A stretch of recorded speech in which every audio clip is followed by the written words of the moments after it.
বেশ দিনগুলো ভালোই কাটছে, ভালো খারাপ নিয়ে, মাঝে মাঝে মনটাও খারাপ। সো হ্যালো এভরিওয়ান, আমি আমার নতুন একটা মিনি ব্লগে তোমাদের সবাইকে। আমি থাকি হায়দ্রাবাদে থেকে ছোট্ট একটা জব, সেখানকারই কিছু কিছু মুহূর্ত তোমাদের সাথে শেয়ার। আজকে ভাবলাম তোমাদের সাথে একটু ব্লগ শেয়ার। এখন ওই বিকেল 5টা মতো বাজে, আমি চলে যাচ্ছিলাম, তারপরে আমি রুমে চলে যাচ্ছিলাম।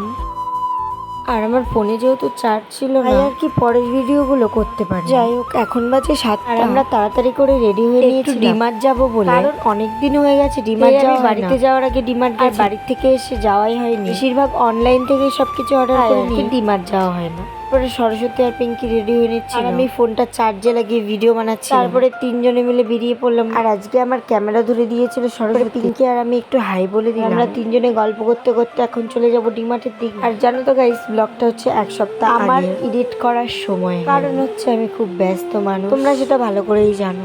আর আজকে কি বার ছিল সেটা আমি জানি না, ছিল সামথিং শুক্রবার না শনিবার। হ্যাঁ শুক্রবার। তারপরে এত ট্রাফিক, এত কিছু, ফাইনালি চলে এসেছি ডিমার্ট। আর এসে নিয়ে দেখো সুন্দর সুন্দর জিনিস দেখছিলাম না, কিন্তু ঠিক আছে অনেক কিছু নিয়েছি। যেমন ধরো করতে গেছিলাম 500 টাকার বাজার, সেখানে আমি করে নিয়েছি 1,500 টাকা। বুঝতে পেরেছো তো কেমন লেভেলের বাজার করে। তো যাই হোক, টাকাটা বড় কথা, ডিমার্টে আসাটাই বড় কথা। কত সময় বের করে এসে। তো যাই হোক, আমাদের সবকিছু নিয়ে কমপ্লিট। এখন আমরা হাঁটতে হাঁটতে চলে যাবো রুমে। আর তোমরা তো জানোই আমার ভিডিওর মধ্যে কোয়ালিটি, আমি কন্টেন্ট ভালো বানাতে যেমন তেমন বানাই। তারপরে আমরা চলে আসলাম, আবার এনার্জি লেভেল কম হয়ে গেছে কি সুগার ক্যান জুস খাওয়ার জন্য চলে, তারপরে খেয়ে দিয়ে চলে এসেছি।